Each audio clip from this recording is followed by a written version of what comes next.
స్వామి వచ్చారు అనడానికి ఒక చిన్న మిరాకిల్ చెప్పుకుందాం. ఒక్క step, you will take one step, I will give the many steps అంటారు స్వామి. మీకు 10,000 స్టెప్స్ ఇస్తా అంటారు. స్వామికి ఒకసారి ఏమైందంట అంటే బాగా జ్వరం వచ్చిందంట. అనిల్ కుమార్ గారు వెళ్ళి స్వామి దగ్గరికి, స్వామి ఇవాళ మీకు మీ ఆరోగ్యం ఒంట్లో బాగాలేదు కదా, సో మీరు ఇవాళ దర్శనంకి రావద్దు అన్నారంట స్వామి.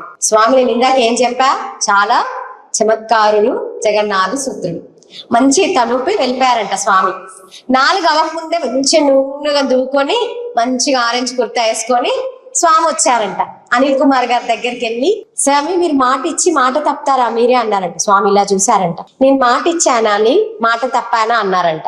అవును స్వామి అన్నారంట. ఏమిచ్చాను అన్నారంట. మీరు దర్శనంకి రానన్నారు కదా అన్నారంట స్వామి. అవును దర్శనంకి రానన్నారు. పాప ఆయన 4-5 సార్లు ఇదే అడుగుతుంటే ఆయన అదే చెప్తే ఆయన చుట్టూ మీకోలేక, స్వామి మీరు వస్తూ మళ్ళీ నన్ను ఇంత చేయకండి అని అన్నారంట. ఇప్పుడు స్వామి అనిల్ కుమార్ గారిని దగ్గర తీసుకొని, బంగారు నేను దర్శనం ఇవ్వడానికి వెళ్ళటం లేదు అని మళ్ళీ అదే మాట స్వామి అన్నారంట. బంగారు ఇంతమంది బిడ్డలు కుల్వంతాల్లో కూర్చొని ఉన్నారు, వాళ్ళ దర్శనం చేసుకోవడానికి వెళ్తున్నా అన్నారంట స్వామి. సో స్వామి ఎక్స్ట్రీమ్లీ అంటే మన కోసము స్వామి కూర్చుంటున్నారు. ఇక్కడ మనము వచ్చినా రాకుండా, ఇందాక చెప్పినట్టు మీరు గురువారం రాకున్నా వచ్చినా, ఇవాళ వచ్చినా లేకున్నా, మేము వచ్చినా జరిగివి జరుగుతూనే ఉంటాయి.